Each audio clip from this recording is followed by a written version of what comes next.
Welcome back to the Dorothy L. Sayers podcast. I'm your host, Lindsay Scholl, and we're returning after a few months' break to learn about one of the most remarkable, diverse thinkers of the 20th century. Today, we're going to take the broad view of Sayers. More Sayers for more people. She'd probably snort with laughter at this title, but I'm leaving it because I think it's what we need to hear. I was recently reminded of an article published about a year and a half ago proclaiming that Sayers was wrong. Just wrong. Now, it turns out that the article was addressing one essay that she had written about one topic in which she really wasn't highly invested.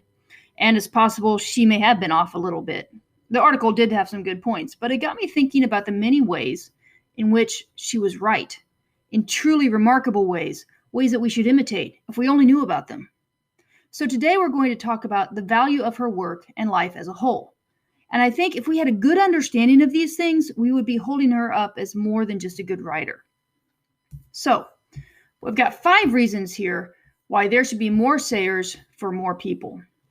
Number 1, you can be like her. Sayers had a fairly remarkable, but also fairly mundane life.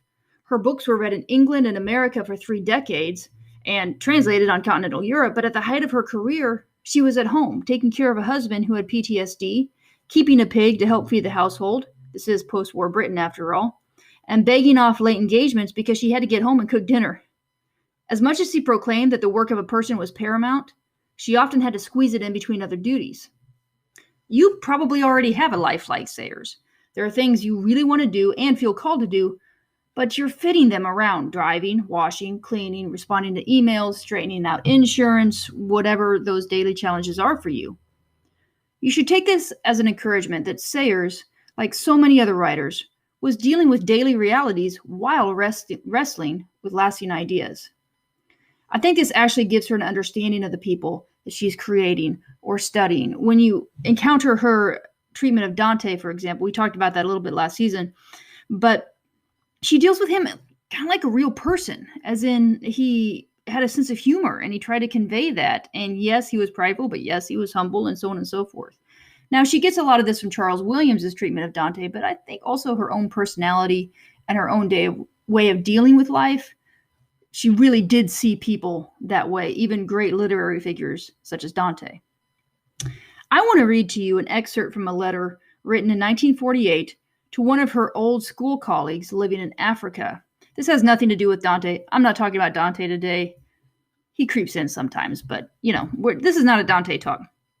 This letter, I think, will be just an encouragement and just an insight into just kind of the regular life of Sayers. So here we go. Let me get the book here. All right. This is from Volume 3 of the Dorothy Sayers, Letters of Dorothy L. Sayers, published by Dorothy L. Sayers Society. Okay. 15th November, 1948. Dear Eleanor, how nice to hear from you after all these years. Your African home sounds great fun. I can't manage to be quite so back to nature here, but we do our best with log fires on the open hearth, 1 cat, 1 parrot, 5 hens, and this year a pig, who has now, poor dear, departed from us to be made into bacon. She worked out at about 15 stone, and I think we shall have to boil the Christmas ham in the washing copper, as no other vessel is big enough. It is sweet of you to suggest sending me food parcels. I have been getting along pretty well, having many kind friends in Australia and the USA. And now things are easier, except for sugar, because a lot of goods have come off ration. I make my own jam and marmalade when I have the sugar, and have now more or less got on top of the cooking fat problem, because of the welcome appearance on the market of frying oil of a very superior kind, made from tea seed of all things. Also, the pig provided a good deal of excellent lard. Tea, sugar, and sweets are what we are shortest of now. But I'll tell you what I would be most grateful for. You remember old Fraulein Famer at the Godolphin. That's Sayers' old school. She is over 80 and living in great poverty in the French zone, having been twice bombed out in Frankfurt. I have been sending her food parcels when I could, but we are only allowed to send goods that are rationed or on points. And now there is hardly anything we are allowed to send, because so many controls have been taken off. If you could manage to send her some fats and marmalade and butter and things, it would be a tremendous joy to the poor old girl, and she would be terribly pleased to be remembered. And then she goes on, she talks about a little bit of her work, and then she finishes with, I was delighted to hear all your news, and I shall be most grateful for the parcels. But remember poor old Fraulein Famer, if you can. With all good wishes and best remembrances, yours affectionately, Dorothy. it's just a neat letter because it's a very realistic letter, and it, just all the things at home that she's dealing with. She has a fairly good awareness of what's in her cabinet, in her pantry. And of course, she's remembering this person, her old teacher, her old German teacher, who's been stuck in this, victim of this kind of the war, really, and trying to divert things her way as well. Anyway, I just kind of like it. Okay.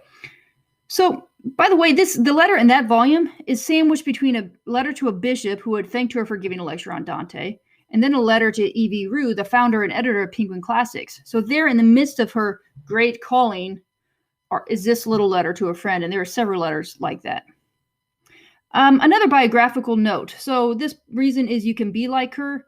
I guess this isn't so much a you can be like her note, but in a sense, you may kind of be like her, depending on what your situation is.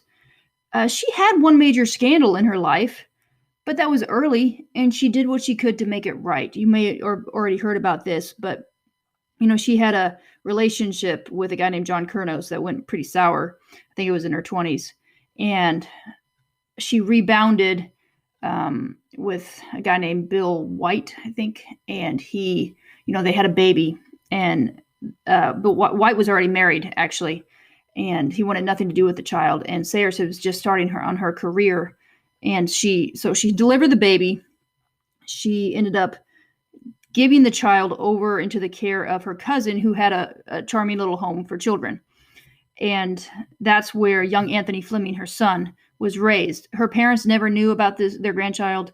At some point, Anthony learned that she was his mom, but I think it was a long, long time.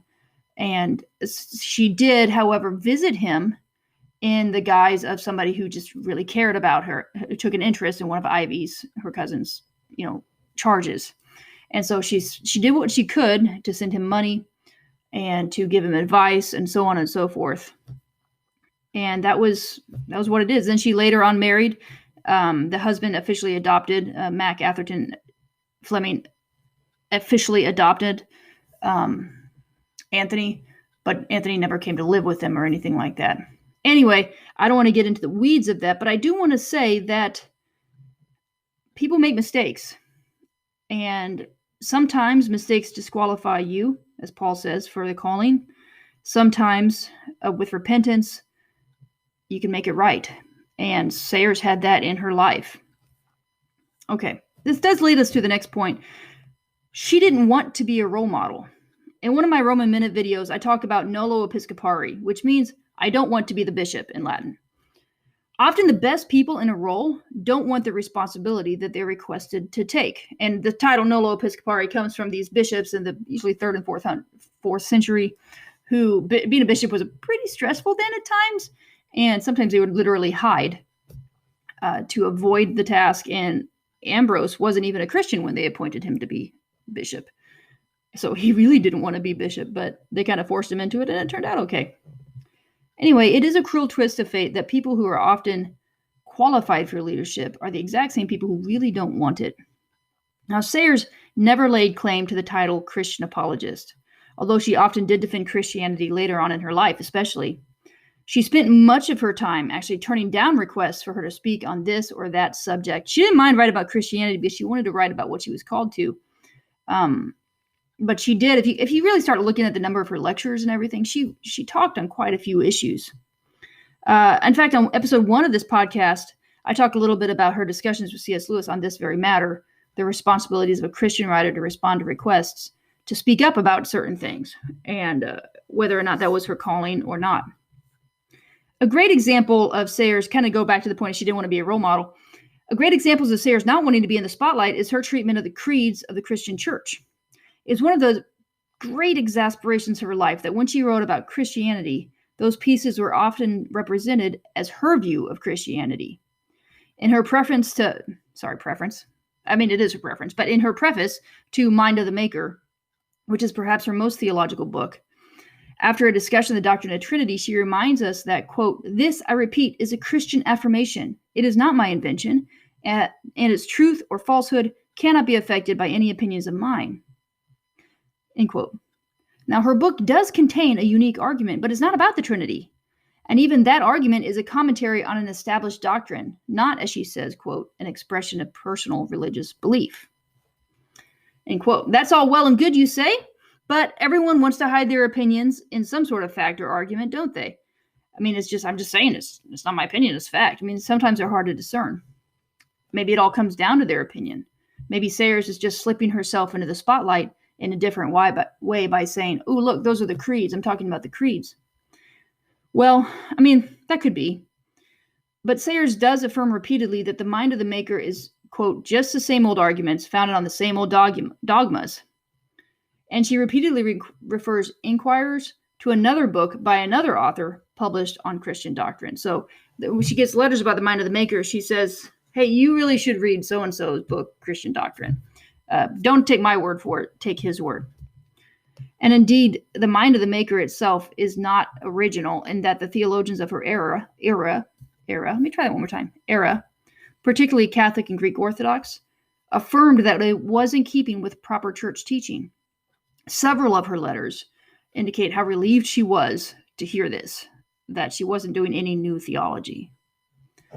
Now, I'm not saying she's the most humble person alive. She had a great opinion of her own strengths and of her own calling. But I want to read to you another quote. This one is to the abbot of one Downside Abbey, who he had reviewed The Mind of the Maker.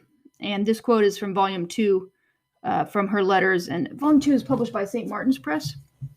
Okay, so I think this captures her attitude well concerning her role in the universe.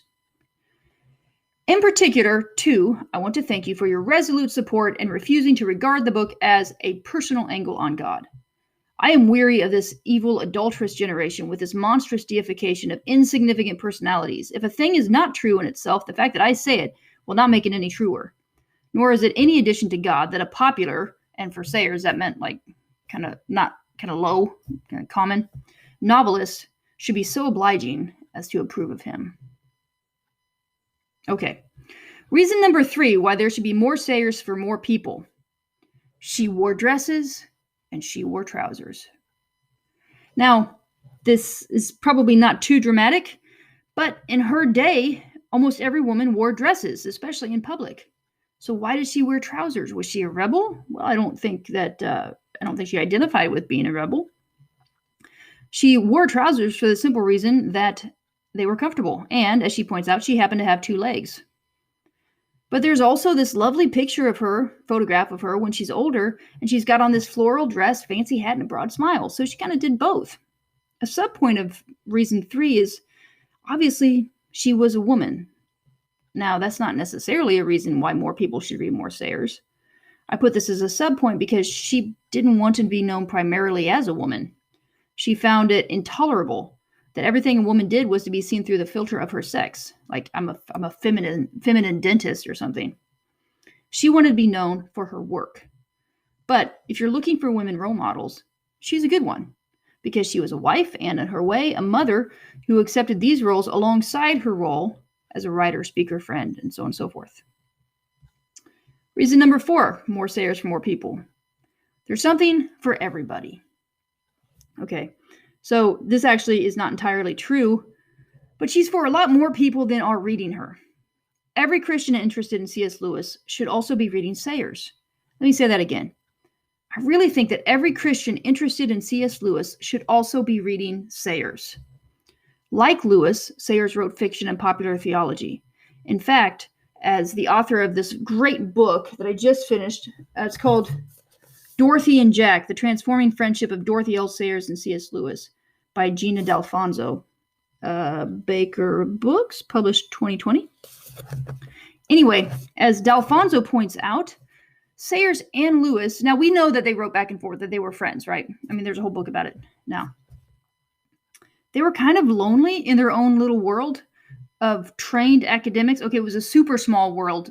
In fact, they were maybe the only 2 that we know of, that they were trained academics spending their careers to reach non-academic Christians. Now, Sayers didn't teach at a university, but she was trained as an academic. So both Lewis and Sayers were trying to reach non-academic Christians.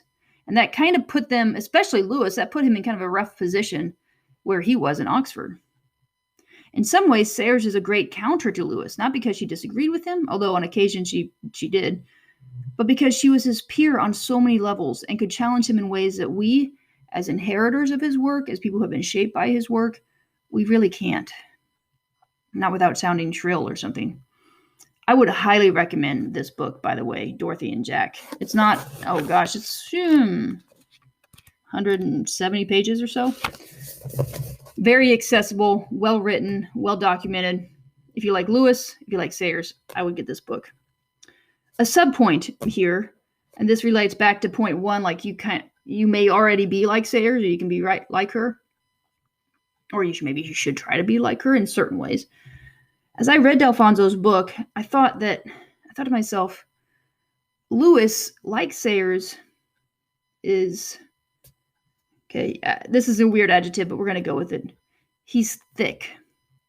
He and she, they were both consistent through and through. Their life modeled what they wrote. I can't say it in quite the way I want to, but I get more of a picture. So y'all know the difference between wood, if you're hammering something into wood, like a stud or something, and sheetrock. If you put a nail through sheetrock, which is, most of our walls are covered with that, it'll look good, but it'll go right through, right? There's nothing to hold it in there. There's just chalk on the other side of a sheet of sheetrock.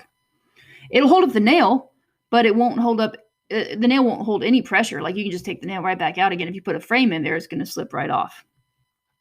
But a nail in wood holds because the wood has inner consistency. It's thick and solid in a way that sheetrock isn't. Now, if you think about that nail being the relentless eye of scholarship that drives itself into people's lives, biographies written about a person, commentaries written about a person, journal articles written about a person and their works, that's a lot to hold up to. And you often find when you're reading about people you like or celebrities you like that they may have good ideas, but look, he was an alcoholic, or so-and-so wrote children's novels, but it turns out she actually hated children. It isn't really the case with Lewis and Sayers. Their lives hold up. They were consistent. They tried to be what they advertised themselves to be. To use biblical imagery, they were good trees bearing good fruit. And I'm really grateful for that in both cases. Okay, reason 5, why there should be more Sayers for more people. And this kind of speaks to the thing I just said. You can trust Sayers' work. She believes strongly that an individual should be represented by his or her own work. And I'm not saying any theological point here. Obviously, God looks at the heart, and Sayers would have had to affirm that, being a Christian. But at the very least, she demanded competence of herself and others. In a way, she reminds me of Ayn Rand. She's at the opposite end of the spectrum theologically, of course. I never made it through Atlas Shrugged, and for various reasons, I don't really want to. But it is striking how at the beginning of Atlas Shrugged, the main character, Dagny Taggart, is trying to fix this business, this railway business that she's inherited. And she wants to do it well, and she wants to do the work in a competent way, efficient, effective, economic way. But she keeps coming up against her brother, who is considering everything else, like old loyalties. How will people feel? We've had this client for a long time. Should we abandon him? And so on and so forth. His priority is to deal with people's emotions. Dagny's priority is to get the job done and get it done well. Sayers would have had some sympathy with this. One of my favorite quotes of hers is written to C.S. Lewis, and she says this, talking about Christian art, or art that advertises itself as Christian, but it's just not that good. She says this, I don't fancy showing up a lot of stuff to the carpenter's son and saying, well, I admit that the wood was green and the joints untrue and the glue bad, but hey, it was all church furniture. All right, another thing about you can trust her work. So anyway, just to back up, her scholarship is good. If you actually want to research her stuff on Dante, research her stuff on Song of Roland and other things, it holds up. And I'm not going to go into this, but in the midst of her own writing, she did quite a bit of other work, first for her household, then for the war effort, and then for a group called the St. Anne Society, which we'll talk about another time. So I guess this episode is just another way of trying to introduce or remind people of the range of her qualities in life and in her published works. If it feels slightly rose-tinted, I think I'm okay with that. To be honest, she approved of that sort of behavior. That's one of the things she loved about her friend Charles Williams. He could get enthusiastic about things. He once wrote to her, "It's a solemn thought that we are loosening the chains of generations only by saying on and off, how very good this is."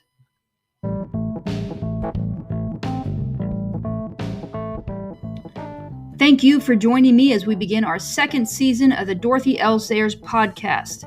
I have no idea what the episodes will be about, but there will be one every other Friday with lots of good stuff to chew on. For questions and comments, please email me at lindsay.ann, that's Ann with an E, Scholl @gmail.com, or leave a comment on the YouTube edition of this episode.